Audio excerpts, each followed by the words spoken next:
দর্শক, এই মুহূর্তে বন্যা পরিস্থিতির খবর জানাতে নেত্রকোনা থেকে যোগ দিচ্ছেন সহকর্মী জিয়াউর রহমান।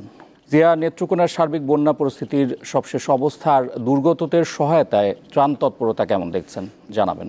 ইফতেখার, আপনি যেমনটি বলছিলেন নেত্রকোনার বন্যা পরিস্থিতির কথা, নেত্রকোনায় আমি আপনাদের সর্বশেষ তথ্য জানাতে চাই।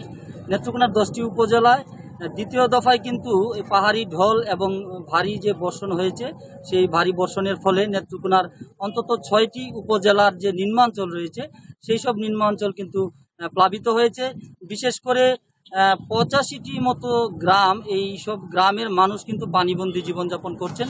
এছাড়া গ্রামাঞ্চলের যে গ্রামীণ সড়ক রয়েছে, অধিকাংশ সড়ক কিন্তু পানিতে তলিয়ে যাওয়ায় সেই সব সড়কের পানি মারিয়েই কিন্তু সাধারণ লোকজন যাতায়াত করছেন, অত্যন্ত দুর্ভোগের মধ্য দিয়ে তারা আছেন। এবং আরেকটি বিষয় আপনাদেরকে আমি জানাই যে আজকে সর্বশেষ বিকেল 3টা পর্যন্ত জেলা পানি উন্নয়ন বোর্ডের নির্বাহী প্রকৌশলী মোহাম্মদ সারোয়ার জাহান আমাদেরকে জানিয়েছেন যে নেত্রকোনার যে প্রধান প্রধান নদ নদীগুলো রয়েছে এর মধ্যে উবধাকালী নদীর পানি কিন্তু আপনার অনেকটাই কমে গিয়ে আজকে সকাল 9টায় 37 সেন্টিমিটার বিপদসীমার উপর দিয়ে কিন্তু প্রবাহিত হচ্ছিল। কিন্তু বিকেল 3টা পর্যন্তই কিন্তু এই উবধাকালী নদীর পানি আবার বেড়ে চলেছে। তো আমরা সর্বশেষ 3টা পর্যন্ত যে তথ্যটি আমাদেরকে জেলা পানি উন্নয়ন বোর্ড জানিয়েছে, সেই তথ্য মোতাবেক নেত্রকোনার উবধাকালী নদীর পানি কিন্তু বেড়ে গিয়ে এখন 3টা পর্যন্ত বিপদসীমার 43 সেন্টিমিটার উপর দিয়ে প্রবাহিত হচ্ছিল। এছাড়া জেলার যে সুমেশ্বরী নদী রয়েছে, কংস নদী রয়েছে, কংস নদীর পানি একটি জারিয়া পয়েন্টে কিন্তু কিছুটা বৃদ্ধি পেয়েছে, তবে বিপদসীমার নিচ দিয়ে প্রবাহিত হচ্ছে। এছাড়া ধনু নদের পানিও কিন্তু আগের তুলনায় অনেকটাই বেড়েছে। তবে 3টায় যে পানি উন্নয়ন বোর্ড আমাদের যে তথ্য দিয়েছে সেই তথ্য মোতাবেক ধনু নদীর পানির অবস্থা স্থিতিশীল অবস্থায় রয়েছে।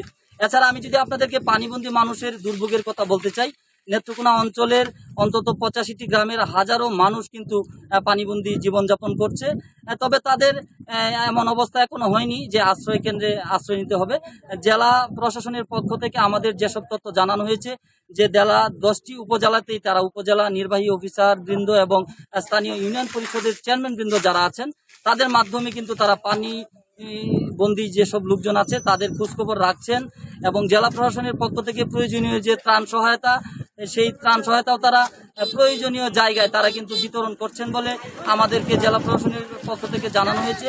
আরেকটি বিষয় আপনাদেরকে জানাই যে নেত্রকোনায় যেসব এলাকায় আসলে পানি প্লাবিত করেছে সেই সব এলাকার নিম্নয়ের মানুষ, বিশেষ করে যারা নিত্য আয় করেন, সাধারণ মানুষ যারা রয়েছেন সেই সব সাধারণ মানুষ কিন্তু তারা যে কর্ম পাচ্ছেন না, তারা কাজহীন হয়ে পড়ছেন, যে কারণে তারা কিন্তু পরিবার নিয়ে খুবই কষ্টে আছেন এবং এইসব এলাকার বেশ কিছু শিক্ষা প্রতিষ্ঠানে পাঠদান বিঘ্ন হচ্ছে।